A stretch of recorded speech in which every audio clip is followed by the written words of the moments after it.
You're on CYInterview. I'm Christianic. Featured columnist Jay Belstein is with me today on CYInterview. We welcome veteran YouTuber Jacob Orth.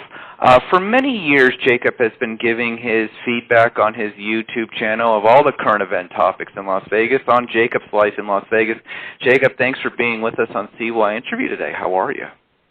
Good to be here, man. I'm doing good. Thank you.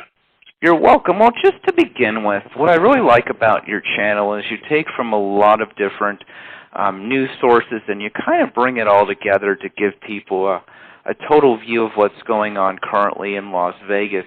I think that what's great about your channel is you like to focus on the positive things, the challenging things, and you're not in one direction or the other, even though sometimes some of your viewers comment and they don't give you the compliments you deserve. So what has it really been like navigating the last 6 months and really being one of the sober voices in social media about really is going on in Las Vegas? I mean, I just do the best I can to create the best content I can. So, I mean, it's a different time in Las Vegas, to say the least. But, I mean, I don't sweat, you know. I mean, I try to keep things in perspective. So life is still pretty good, despite what's going on right now, what has been happening in the recent past, and some of the troubles in the near future. I do try to keep in perspective that life is good. So, I mean, I keep doing what I can to bring people good content, and, you know, at times like this, there's going to be quite a variety of opinions flying. Based on what's going on right now in Las Vegas during the pandemic, it seems like you're giving a really good view of what's going on in the city for someone who doesn't live here. Yeah, I try to. I do what I can to cover things on the ground level, and you know, 'cause a lot of people obviously they come to Vegas maybe once a year, a few times a year, whatever the case may be. But you know, when they're not here, they want to have someone that they can rely on, someone they can go to let them know what's happening, what's going on here. Because some people live thousands of miles away, but they absolutely love this city, and they love coming here as much as they can. So I do what I can to let them know what's going on here on the ground level. A lot of people don't always trust mainstream media. So, I mean, I just do what I can to be that person that they can turn to. When did you know that you wanted to start doing a YouTube series about your life here in Vegas? Oh, good question. So, when I moved here, I never even thought of doing a YouTube channel. I'd watch other people on YouTube. You know, there were some people who encouraged me to start a channel, but I wasn't too big on it. And then, you know, at some point, I just realized I heard somebody online say that, you know, there's no better free marketing platform in the world than YouTube, and it was actually a very good point, and that kind of hit me. And then when I thought about Las Vegas, I thought about what I could talk about. I felt like I could talk about Las Vegas because when I was getting ready to move here, there were, I think, 2 videos on YouTube about living in Las Vegas, and that was it. And they were both just, one looked like it was recorded from, I don't know, the 1980s, and the other one was just a lady driving in her car. She had a channel about hair, a small channel about hair. She just had one video that was an outlier talking about living in Las Vegas, and that was it. So I'm like, okay, I know this. There's got to be, you know, an opportunity here, and I was very right. There was a gaping hole in the marketplace for doing Vegas content in video format. So looking at where we are right now, obviously there are very challenging times for a lot of the hospitality industry here and many other areas of Las Vegas on the business front. You know, it seems like it's going to be a little while before things get really back to normal again. I just wonder if you feel like that. For the people who live here who watch your channel, I feel like they're getting an honest view of what's really going on here. Do you think that part of the community here is in denial about what's currently going on? I mean, what's going on in terms of, just impact of it? Or are you talking about Yeah, the whether or not impact of people... yeah, and then how long it's going to take for us to get back to a pre-pandemic Las Vegas. Well, I don't think there's a whole lot of denial about the impact because, we've seen the amount of people unemployed. We've seen, people, it was just recently that the eviction protection was just extended 45 more days here in Southern Nevada, but not quite as broad as the first time the eviction protections were put in place for people. So, with people out of jobs, with people, financially hurting, I don't think there's a lot of denying the reality of that component. There may be some people, who debate about, the severity of the virus itself. But yeah, I do try to give people a realistic perspective of what's going on here. And it feels like this year I've had quite a few more locals and quite a few more people who live or just in Nevada in general watching the channel and commenting. So I used to get a handful of locals and lots of people looking to move here and people vacation, but I feel like I've gotten a bigger percent of people who live here commenting. So going back to that perspective, do you feel like you've kind of become an honest voice and a sober voice for what's going on here from a local's viewpoint, for the locals who are watching your channel? Do I feel like I've been a what? A sober viewpoint and an honest viewpoint for the locals who are watching your channel from a local giving those viewpoints. Oh yeah, that's what I try to do is give them. You said the viewpoint. Sometimes the viewpoint is not pretty. Sometimes the reality of what's going on in life is not pretty. But just because it's not pretty doesn't mean you don't have to face it. So we all have to face it. We all have to live with it. But there are good things that happen, that I try to share with people online here. And, usually there's a lot of good things happening in Las Vegas. There's plenty of stuff to be excited about. And there's still things to be excited about right now in Las Vegas, but there are a lot of people who are negatively impacted, and there's no real way to ignore that reality. Jay? Well, Jacob, I say two things that I think that anyone will agree with. Number one, times are tough. And number two, times are going to get a lot better. What the exact time frame is, how long it will take, I don't think we have an exact answer for that. I think people have interesting input on how things might be dealt with better. But there's no question that for many, many people, not just in Las Vegas and Southern Nevada as a whole, but for the whole country and world, these are undeniably tough times. Yet, at the same time, they will inevitably get better. First of all, do you completely agree with that? Yeah, times are tough now, and they will get better at some point. But yeah, when that is really anyone's best guess. Yeah, it's about. This is not. If I were going to take it to one of the great sports that's often showcased out of Las Vegas, boxing. This is not a 4-round journeyman boxing match. This isn't even a 12-round heavyweight match. This is back to the old days when heavyweights went 15 rounds. This is a 15-rounder, and we don't know exactly what round we're in, and I think that's what makes it tough for a lot of people because it's very difficult to strategically plan, how am I going to make rent, how am I going to do this, how am I going to hold on, if you don't know when you're going to get back to work. That being said, I know you have a lot of good subject matter mastery when it comes to nightclubs and so forth. What do you see for the near-term future of nightclubs? And when I say that, look, we know that Las Vegas is the entertainment capital of the world. It's going to stay that way. But you say it very eloquently. Who knows exactly when we will return to how things were or something approaching how things were?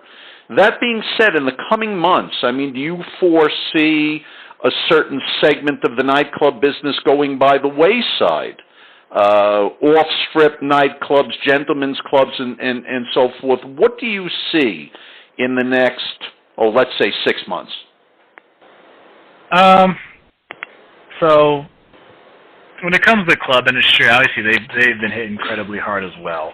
As far as when they're going to get back on their feet, of all the businesses we have here in Southern Nevada, those arguably present the biggest challenge because lots of times people like to go to a club and it's fun because it's big crowded environment that's real crazy and people are packed in there together. That's part of the fun of it. The gentlemen's clubs, part of the fun of it is the physical contact from when you're getting a lap dance. So, those are the two of the industries that are probably going to have the nightclubs and gentlemen's clubs. They're going to have the toughest time reopening. Now, in the next 6 months, I really would not be surprised if the clubs did not open until 2021. It would not shock me. I mean, maybe nightclubs for New Year's Eve. I mean, we're obviously, a lot can change between now and then, but I think for both of those, I would not be surprised if they were totally done until 2021. So that being said, from what you know of the industry, do you believe that there will be some clubs that can't hold on, that are just not going to be able to, I don't know what's happening with their rent. Those that are paying, very, very steep rent, will they be able to hold on? Is there talk that landlords will work out something with them? Because I don't know that a landlord wants an empty property and then wants somebody to new come in necessarily. Do you think there will be cooperation with landlords? Do you foresee on a municipal or state basis or a federal basis any kind of extension of stimulus to help in this area? I'm not sure if they're going to be getting any kind of stimulus from the federal government or state government. I mean, as far as the part with landlords, the biggest nightclubs are typically in the casinos. So if there's nightclubs that are like, off the strip or around town, a local area, those are probably going to be in more danger because they're probably just independently owned. They're not owned necessarily by a huge corporation. So ones that are owned by bigger corporations obviously will have a better time of staying around longer when it comes to the nightclubs. And I think it's going to depend on what they can work out with the casino that they're in. But even if, say a casino wants to kick out one of the nightclubs, some of these nightclubs, the amount of square footage that they take up in these casinos, you're not just going to kick out one of the big nightclubs and get someone else in there the next week. That would be, a huge process to try to, turn it around into some other kind of business or fill that void in one of these casinos. So I think they're going to wind up, kind of being forced to work together in that regard and in regards to what they can do. The gentlemen's clubs, a lot of those are owned more so by individuals, or those individuals do have other businesses. But the gentlemen's clubs, I think some of them are on land that the owner also owns. So in terms of the land space, and some of those clubs for the gentlemen's clubs, they could stay closed for quite a while before the owners run out of money. So, Cheetahs did close. That was one of the smaller clubs, the more local gentlemen's club, but like the really big gentlemen's clubs, I don't think there's going to be, a huge concern about those going out of business, even if they do open up, after the new year.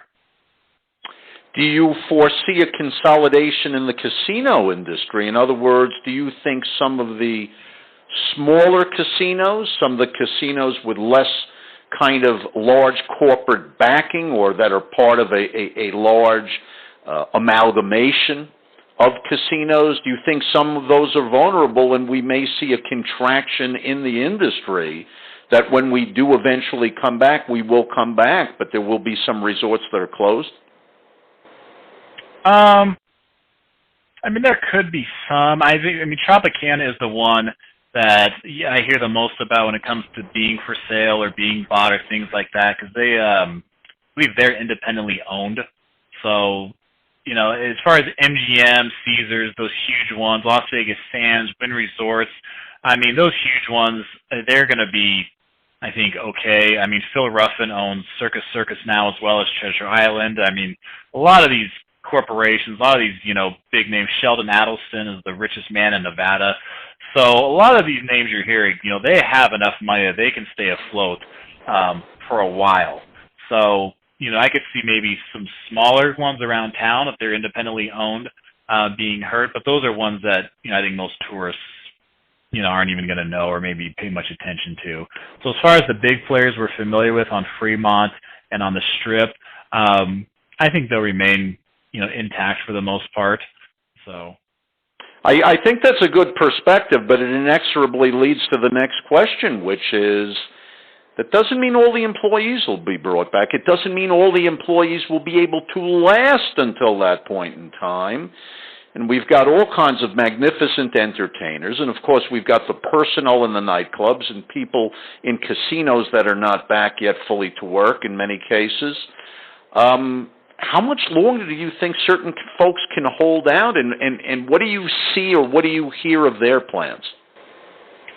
Oh, that's a good question, is how much longer people can hold out, because, something I've talked about on the channel before is unemployment right now in Nevada. That whole process of people getting their unemployment from the state has been a big challenge, to say the least. There's been numerous hiccups that have been reported in lots of local news about issues with people getting their unemployment from the state of Nevada. There are people, I've heard reports too, people just leaving town, moving to whatever state they're from or moving somewhere else. They can move in with family for a little while and stay there.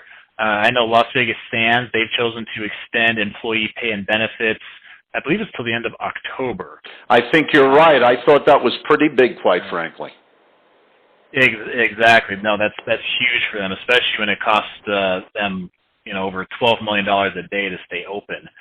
So, and then having the Adelson family, so he's the richest man in Nevada, Sheldon Adelson is. So, there's casinos doing what they can to help people, but there are people that, some are just leaving town because they don't know when their jobs are going to come back, so they're staying with family or, whatever the case may be. And even when we do open back up, the part that's going to be scary for some people is that some people, their jobs, they're going to be totally displaced from the workforce, because a lot of people have mentioned how if you go just to check in at these casinos at the front desk, you'll see more check-in kiosks. So you don't even have a person checking you in anymore. You just have a machine checking you in. And even when, the virus dies down, Vegas comes back to normal, you're still going to have a machine checking you in. They're not going to replace all of those with people again. So some people who've lost their job are not going to be getting it back.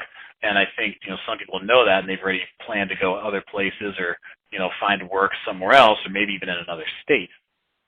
Do you foresee, Jacob, people perhaps beginning to do what's taken place in Manhattan and New York City for quite some time, which is many people go to New York City to, seek out their career, as is what happens with Las Vegas.